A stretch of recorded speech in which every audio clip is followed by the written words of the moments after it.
হেই বন্ধুরা, আজ আমি হাজির হয়েছি 2008 সালে মুক্তিপ্রাপ্ত একটি American superhero film iron man নিয়ে। এই ফিল্মটি এমসিইউ মানে মার্ভেল সিনেম্যাটিক ইউনিভার্সের পুরো সিরিজের প্রথম কাহিনী। মার্ভেলের প্রত্যেকটি সুপারহিরো ক্যারেক্টার আমার কাছে খুবই প্রিয়, আর এর মধ্যেই পার্সোনালি আমার সবথেকে ফেভারিট আয়রন ম্যান। তাহলে এই না যে বাকি মুভিগুলো আমার ভালো লাগে না। আপনারা আমার চ্যানেলের কভার ফটো একটু ফলো করলে বুঝতেই পারবেন আমি মার্ভেলের কত বড় ফ্যান। আর এই চ্যানেলটা আমি যখন শুরু করেছিলাম আমি তখন থেকেই আশায় ছিলাম কবে আমি মার্ভেল সিরিজের প্রত্যেকটি সিনেমা এক্সপ্লেন করব। অবশেষে শুরু করলাম। আজ থেকে মার্ভেলের পুরো সিরিজের প্রত্যেকটি সিনেমা আমি অর্ডার ওয়াইজ এক্সপ্লেন করব। আমি যখন এই ভিডিওটি বানাচ্ছি তখন বর্তমানে এই মুভিটির IMDb রেটিং 7.9 আউট অফ 10। তো আর বেশি বিস্তারিত বর্ণনায় না গিয়ে ডিরেক্ট চলে যাওয়া যাক মেন স্টোরির দিকে। শুরু করার আগে হে আমি Raja and welcome to the Bongwood. কাহিনীর শুরুতেই আমরা দেখতে পাই আফগানিস্তানের কুনার প্রভিন্স নামের একটি জায়গায় কিছু সেনাবাহিনীর গাড়িতে করে ফিরছেন আমাদের সকলের প্রিয় টনি স্টার্ক মানে আয়রন ম্যান। কিন্তু রাস্তাতেই তাদের ওই গাড়ির উপর হঠাৎ করে কিছু আতঙ্কবাদী হামলা করে, যার ফলে তার সাথে থাকা সেনাবাহিনী এক এক করে সবাই মারা যায়। এবার টনি নিজে বাঁচার জন্য ওই গাড়ি থেকে বেরিয়ে পালাতে যাবে, ঠিক তখনই তার পাশে তার কোম্পানির মানে স্টার্ক ইন্ডাস্ট্রির তৈরি একটি বোম এসে পড়ে। এটা দেখেই টনি ওই বোমটি থেকে বাঁচার জন্য সেখান থেকে পালাতে যাবে, কিন্তু ততক্ষণে ওই বোমটি সেখানেই ফেটে যায়, যার ফলে সে গুরুতর আহত হয়। আর সেখান থেকে টনি স্টার্ককে ধরে জঙ্গিরা তাদের ডেরায় নিয়ে আসে। এবার এখান থেকে ঘটনা কিছুটা ফ্ল্যাশব্যাক মানে 36 ঘন্টা আগে দেখানো হয়, যেখানে আমরা দেখতে পাই একটি অনুষ্ঠানে টনি স্টার্ককে পুরস্কৃত করা হয়েছে আর্মস ডিলার অব দ্য ইয়ারের জন্য।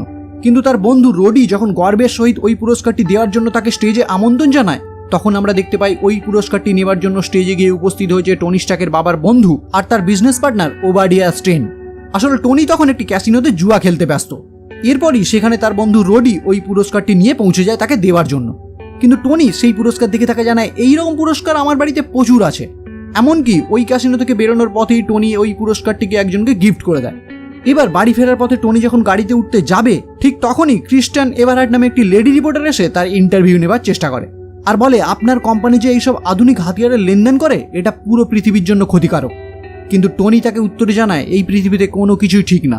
যদি কোনোদিন পৃথিবীতে শান্তির জন্য হাতিয়ারের প্রয়োজন উঠে যায় তাহলে আমি কথা দিচ্ছি সবার আগে আমার কোম্পানি হাতিয়ার তৈরি করা ছেড়ে দেবে আর বদলে ইট তৈরি করা শুরু করবে। এবার পরদিন সকালে আমরা দেখতে পাই টনির পিএ মানে পার্সোনাল অ্যাসিস্ট্যান্ট পেপার পটস তাকে বলে আপনি কি ভুলে গেছেন আপনার আজ আফগানিস্তানে একটি আর্মস ডিল কমপ্লিট করতে হবে আর আপনার প্লেন আপনার জন্য প্রায় 1.5 ঘন্টা ধরে ওয়েট করছে। এই কথা শুনেই টনি তাড়াতাড়ি করে রেডি হয়ে তার গাড়ি নিয়ে বেরিয়ে পড়ে প্রাইভেট প্লেনটির উদ্দেশ্যে। আর সেখানে পৌঁছেই দেখে তার বন্ধু রোডি তার জন্য প্রায় 3 ঘন্টা ধরে ওয়েট করছে। এইবার তারা দুজনে মিলে বেরিয়ে পড়ে আফগানিস্তানের উদ্দেশ্যে, যেখানে কিছু সেনাবাহিনী ওয়েট করছে টনি স্টার্কের জন্য।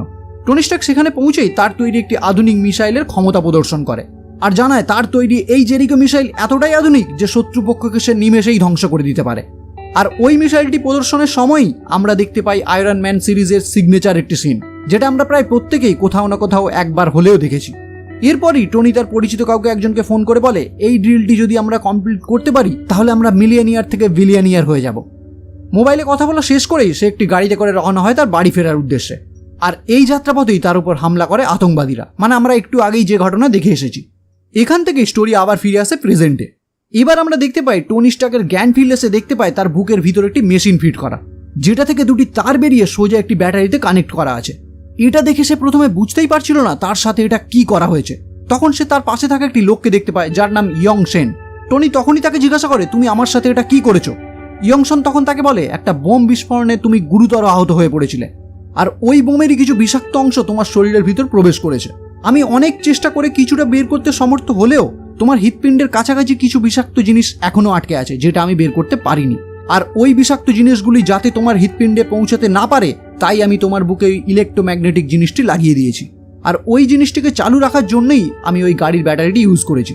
আর এটা যদি আমি না করতাম তাহলে তুমি কিছুক্ষণের মধ্যেই মারা যেতে। এমনকি ভবিষ্যতে এটা যদি তুমি কোনোদিন খুলে ফেলো তাহলে তুমি সঙ্গে সঙ্গে মারা যাবে। তাদের এই কথার মধ্যেই সেখানে এন্ট্রি নেয় আতঙ্কবাদী গ্রুপটির লিডার। সেখানে এসেই সে টনিকে জানায় আমরা তোমাকে অপহরণ করেছি একটাই কারণে, তোমার তৈরি ওই জেরিকো মিসাইলটি আমাদের চাই। তুমি যদি আমাদেরকে ওই মিসাইলটি তৈরি করে দাও তাহলেই আমরা তোমাকে এখান থেকে মুক্ত করব। কিন্তু টনি তখনই তাদেরকে বলে আমি কোনো জঙ্গিদের জন্য অস্ত্র তৈরি করি না, তাই আমি তোমাদেরকে ওই মিসাইলটি কিছুতেই তৈরি করে দেব না। তখনই তাদের টিমের লিডার টনিকে নিয়ে গুহার বাইরে বেরিয়ে তাকে দেখায় তার কোম্পানির তৈরি নানান রকমের হাতিয়ার তাদের কাছে অলরেডি আছে। এগুলো দেখে টনি খুবই অবাক হয়ে যায় আর বুঝতে পারে তার কাছে দ্বিতীয় আর কোনো অপশানই নেই এখান থেকে বাইরে বেরোনো। তাই নিরুপায় হয়ে টনি মিসাইলটি বানাতে রাজি হয়ে যায়। এরপর গুহায় ফিরে তার সাথে থাকা ইয়ংসেনকে জানায় ওই মিসাইলটি এদেরকে যদি আমি বানিয়েও দিই তাহলেও এরা আমাদেরকে মেরে ফেলবে, তাই যা হোক করেই হোক আমাদেরকে এখান থেকে বেরোনোর রাস্তা খুঁজতে হবে।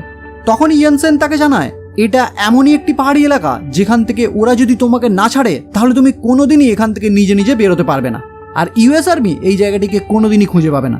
কিন্তু টনি স্টার্ক সে তো এত সহজে হাল ছেড়ে দেওয়ার পাত্র না, তাই সে সেখানে থাকা তার কোম্পানির বিভিন্ন হাতিয়ার থেকে প্যালেডিয়াম নামে একটি ধাতু উদ্ধার করা শুরু করে, আর সেই ধাতু দিয়েই বানিয়ে ফেলে আর্ক রিঅ্যাক্টর। এবার প্রশ্ন হলো কি এই আর্ক রিঅ্যাক্টর?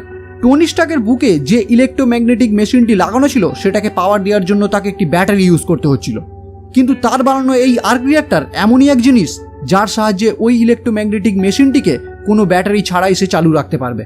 আর আরেকটি ব্যাপার হলো এই আর্ক রিঅ্যাক্টর যে কোনো মেকানিক্যাল জিনিসকে পাওয়ার দিতে সক্ষম।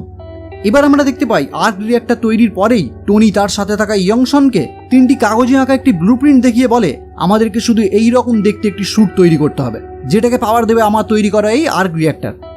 এবার তারা দুজনে মিলে অনেক চেষ্টা করে বানিয়ে ফেলে একটি আয়রন স্যুট, কিন্তু দুর্ভাগ্যবশত একদম শেষ টাইমে জঙ্গি দলের লিডার এটা বুঝতে পেরেই তাদের উপর আক্রমণ করে। তখনই ইয়নসন টনিকে বলে তুমি এই স্যুটটি তাড়াতাড়ি রেডি করো, আর ততক্ষণ আমি ওদেরকে আটকানোর চেষ্টা করছি। কিন্তু জঙ্গিদের আটকাতে গিয়ে তাদের গুলিতে আহত হয় ইয়নসন। অন্যদিকে টনি এতক্ষণে তার তৈরি ওই নতুন আয়রন স্যুটটি পরে এক এক করে জঙ্গিদেরকে মারতে মারতে গুহার বাইরে বেরিয়ে পড়ে। তারপর সেখানে থাকা তার কোম্পানির সমস্ত হাতিয়ারে আগুন ধরিয়ে তার স্যুটের সাহায্যে সেখান থেকে উড়ে কিছুটা দূরে একটা মরুভূমিতে এসে পড়ে। আর এত উঁচু থেকে নিচে পড়ার পর তার তৈরি ওই স্যুটটি যার নাম দিয়েছিল সে মার্ক 1 সেটা ভেঙে টুকরো টুকরো হয়ে এদিক ওদিক ছিটকে যায়। এখানেই আমরা দেখতে পাই সেনাবাহিনীর একটি হেলিকপ্টার তাকে সেখান থেকে রেস্কিউ করে বাড়িতে ফিরিয়ে আনে। বাড়ি ফিরে টনি তার বডিগার্ড হ্যাপিকে বলে তুমি এখনই একটা প্রেস কনফারেন্সের ব্যবস্থা করো, আমি কিছু ইন্টারভিউ দিতে চাই। হ্যাপি তার বসের কথা মতো খুব তাড়াতাড়ি একটি প্রেস কনফারেন্সের ব্যবস্থা করে। টনি সেখানে উপস্থিত হতেই প্রেসের লোকেরা তাকে জিজ্ঞাসা করতে শুরু করে আফগানিস্তানে আপনার সাথে কি হয়েছিল। তখন টনি তাদের সকলকে উদ্দেশ্য করে বলে আমার কোম্পানি হাতিয়ার বানায় আমাদের দেশের সেনাবাহিনীদের প্রোটেক্ট করার জন্য, কিন্তু আমি আমার চোখের সামনে আমার তৈরি হাতিয়ারের সাহায্যে আমাদের দেশের সেনাবাহিনীদের মারা যেতে দেখেছি, তাই আমি ডিসিশন নিয়েছি আজ থেকে আমার কোম্পানি কোনো রকম হাতিয়ার বানাবে না। আর এটা শোনার পরেই সেখানে উপস্থিত তার বাবার বন্ধু ওবাডিয়া স্টেন তাকে সঙ্গে সঙ্গে মাইকের সামনে থেকে সরিয়ে দিয়ে নিজে সাংবাদিকদের উদ্দেশ্যে বলে আমাদের কাছে টনি ফিরে এসেছে, এটাই সব থেকে বড় খবর, আর এই ব্যাপারে আমরা পরে কথা বলবো, এখন ওর রেস্টের দরকার। এরপর ওবাডিয়া প্রাইভেটলি টনির সাথে দেখা করে তাকে বলে তুমি কি পাগল হয়ে গেছো? আমরা যদি হাতিয়ার না বানাই তাহলে আমরা কি বানাবো? আমাদের কোম্পানি তো ধ্বংস হয়ে যাবে। তখন টনি তাকে বলে কেন, আমাদের কোম্পানি যদি আর্ক রিঅ্যাক্টর বানায় তাহলে কেমন হবে? ওবাডিয়া তখন বলে আর্ক রিঅ্যাক্টর ওটা তো শুধুমাত্র একটা সায়েন্স প্রজেক্ট ছিল যেটা সাধারণ মানুষকে বোকা বানানোর জন্য আমরা প্রজেক্ট করেছিলাম, কিন্তু বাস্তবে এটা কোনো দিনও সম্ভব না। তখন টনি তার বুকে লাগানো আর্ক রিঅ্যাক্টরটি দেখায়, যেটা দেখেই ওবাডিয়া টনিকে জানায় তাহলে আমাদেরকে এখন একটা আলাদা খেলা খেলতে হবে, তুমি শুধু সবার কাছে একটু চুপচাপ থাকবে। এরপর আমরা দেখতে পাই টনি তার নিজের রুমে একটি আধুনিক আর্ক রিঅ্যাক্টর তৈরি করে, আর সেটা লাগানোর জন্য তার অ্যাসিস্ট্যান্ট পেপারের সাহায্য নেয়। পেপার সেখানে এসেই খুবই অবাক হয়ে যায়, সে তাকে জিজ্ঞাসা করে এসব কি? টনি তখন তাকে বলে তোমাকে শুধু আমার বুকের মধ্যে লাগানো ওই মেশিনটি বের করে নতুন এই মেশিনটি ফিট করে দিতে হবে। পেপার তখন অতি সাবধানে তার বুক থেকে পুরনো মেশিনটি বের করে নতুন মেশিনটি ফিট করে দেয়, আর জিজ্ঞাসা করে এই পুরনো জিনিসটি তোমার আর লাগবে না? টনি তখন তাকে বলে এই পুরনো জিনিস নিয়ে আমি কি করব, ওটা তুমি নষ্ট করে ফেলো। এরপর টনি সোজা পৌঁছে যায় তার বন্ধু রোডির কাছে, তাকে বলে আমি নতুন একটি জিনিস বানানোর চেষ্টা করছি, তার জন্য তোমার কিছু হেল্প লাগবে। কিন্তু রোডি তাকে বলে এর আগের দিন তুমি প্রেস কনফারেন্সে যা নাটক দেখালে, ভাবতেই পারছি না তুমি আজ এখানে এই অবস্থায় দাঁড়িয়ে আছো। এখন এইসব নতুন জিনিস না বানিয়ে তোমার এখন রেস্টের দরকার। এখানে তার বন্ধুর থেকে কোনো হেল্প না পেয়ে সে সোজা বাড়ি ফিরে তার তৈরি আধুনিক কম্পিউটার জার্ভিসের সাহায্যে লেগে পড়ে নতুন একটি আয়রন স্যুট তৈরির কাজে, যেটার সে নাম দেয় মার্ক 2। এখান থেকে সিন চেঞ্জ হয় আর আমরা দেখতে পাই যে জঙ্গি দলটি টনিকে অপহরণ করেছিল তারা সেখানে ওই ফাঁকা মরুভূমির মধ্যে টনির তৈরি ওই প্রথম আয়রন ম্যান স্যুটটির ধ্বংসাবশেষ খুঁজে পায়, আর সেগুলিকে এক এক করে জোগাড় করতে শুরু করে যাতে ওই টুকরো অংশগুলি দিয়ে তারা আবার নতুন একটি স্যুট বানাতে পারে। আর এদিকে টনি দিন রাত চেষ্টা করতে থাকে তার ওই স্যুটটিকে সে আরো আধুনিক কিভাবে বানাবে। এক এক করে ব্যর্থতা পেরিয়ে অবশেষে সে তৈরি করে ফেলে তার মার্ক 2 মানে আয়রন ম্যান স্যুট। এবার এই স্যুট পরেই সে সোজা আকাশে উড়ে যায় আর দেখার চেষ্টা করে তার এই স্যুটে কতটা ক্ষমতা আছে।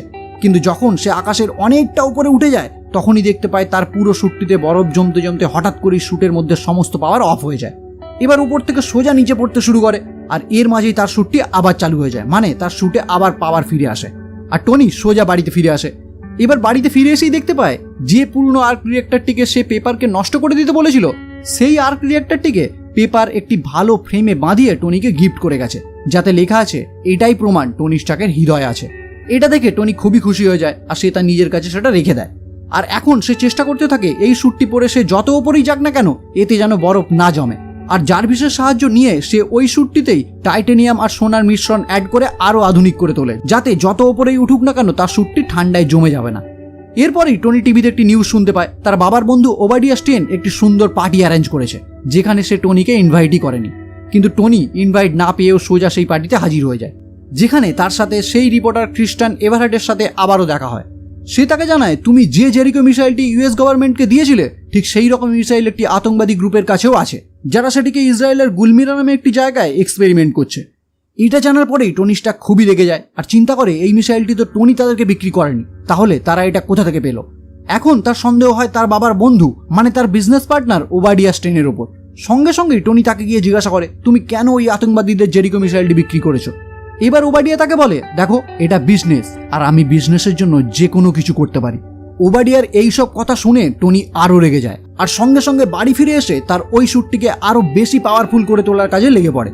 এর মধ্যে সে টিভিতে আরও একটি নিউজ শুনতে পায় ইসরায়েলের গুলমিরা নামে যে জায়গাটিতে জঙ্গিরা তার ওই মিসাইলটিতে এক্সপেরিমেন্ট করছে সেখানে তারা সাধারণ মানুষের ওপর খুবই অত্যাচার করছে, এমনকি বাচ্চা আর মহিলাদের মেরে ফেলছে। আর এই খবর দেখেই টনি তার তৈরি ওই নতুন স্যুটটি পরে রওনা হয় গুলমিরার উদ্দেশ্যে। সেখানে পৌঁছে সে এক এক করে আতঙ্কবাদীদের মেরে তাদের কাছে থাকা জেরিকো মিসাইলগুলিকে ধ্বংস করে দেয়। আর এই ধ্বংসের ফলে ইউএস আর্মিরা বুঝতে পারে সেখানে কোনো বড়সড় বিস্ফোরণ ঘটেছে, তাই তারা খোঁজ নিতে শুরু করে এই বিস্ফোরণ কিভাবে ঘটেছে। আর র্যাডারের মাধ্যমে বুঝতে পারে একটি ছোট্ট উড়ন্ত জিনিস তাদের এলাকায় প্রবেশ করেছে, সেই এই বিস্ফোরণ ঘটিয়েছে।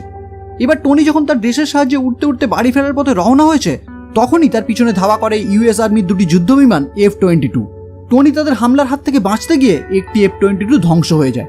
তখনই এয়ারপোর্ট থেকে আরেকটি F-22কে অর্ডার দেওয়া হয় ওই উড়ন্ত বস্তুটিকে এখনই ধ্বংস করে দাও। কিন্তু তখনই টনি তার বন্ধু রোডিকে ফোন করে জানায় ওই উড়ন্ত বস্তুটি আর কেউ না আমি নিজে, তুমি যা হোক করেই হোক তোমার এই এয়ারফোর্সগুলিকে আমার পাশ থেকে সরাও। অবশেষে টনি তার বন্ধুর সাহায্য নিয়ে এয়ারফোর্সের হাত থেকে বেঁচে বাড়ি ফিরে আসে। পরদিন সকালে রোডি নিউজে জানায় তাদের ট্রেনিং চলাকালীন একটি F-22 ধ্বংস হয়ে গেছে, যাতে হতাহতের কোনো খবর নেই। আর অন্যদিকে আমরা দেখতে পাই ওবাডিয়া স্টেন পৌঁছে যায় টেন রিং জঙ্গি গোষ্ঠীর কাছে, যারা টনি স্টার্ককে অপহরণ করেছিল। এখানেই আমরা জানতে পারি এই জঙ্গি গোষ্ঠী টনি স্টার্ককে অপহরণ করেছিল ওবাডিয়ার কথাতেই, কারণ ওবাডিয়া চেয়েছিল তাকে মেরে ফেলতে, যাতে সে নিজে স্টার্ক ইন্ডাস্ট্রির সর্বেসর্বা হয়ে উঠতে পারে। সেখানে পৌঁছেই ওবাডিয়া ওই জঙ্গি গোষ্ঠীর লিডারকে জানায় তোমাদের ভুলেই আজ এই অবস্থা, তোমরা যদি সঙ্গে সঙ্গে টনিকে মেরে ফেলতে তাহলে আজ এই দিন দেখতে হতো না। এই কথা শুনেই জঙ্গি গোষ্ঠীর লিডার তাকে জানায় ওইটা নিতান্তই একটা দুর্ঘটনা ছিল, কিন্তু এখন আমার কাছে তার তৈরি ওই লোহার স্যুটের পুরো ডিজাইন আছে আর আমি তোমাকে ওই ডিজাইন পুরোপুরি ফ্রিতে দিয়ে দেব, তুমি শুধু আমাকে ওই রকমই একটি লোহার ড্রেস বানিয়ে গিফট করবে। কিন্তু এখানেই ওবাডিয়া তার নতুন একটি টেকনোলজির সাহায্যে জঙ্গি গ্রুপের লিডারটিকে ধোঁকা দিয়ে সেখান থেকে আয়রন স্যুটটি নিয়ে নেয় আর কিছু ইঞ্জিনিয়ারকে ডেকে ওই স্যুটের ডিজাইনটি কপি করে নতুন একটি স্যুট বানানোর কথা বলে। এদিকে টনি তার পিএ পেপারকে বলে তুমি আমার অফিসে যাও আর সেখানে কম্পিউটার থেকে আমাদের কোম্পানির যত 2 নম্বরের ডিল হয় সেই ফাইলগুলি খুঁজে আমার কাছে নিয়ে আসো, যাতে আমি ওই সব জায়গাগুলোকে ধ্বংস করে দিতে পারি। পেপার তার কথা শুনে সোজা পৌঁছে যায় অফিসে। সেখানে গিয়েই সে একটি পেন ড্রাইভে তার কম্পিউটার থেকে এক এক করে ফাইল কপি করতে শুরু করে। সেখানেই পেপার সেক্টর 16 নামে একটি ফাইল খুঁজে পায়, যেটা থেকে সে জানতে পারে ওবাডিয়াই ওই আতঙ্কবাদীদেরকে ভাড়া করেছিল টনি স্টার্ককে তার রাস্তা থেকে সরিয়ে দেওয়ার জন্য।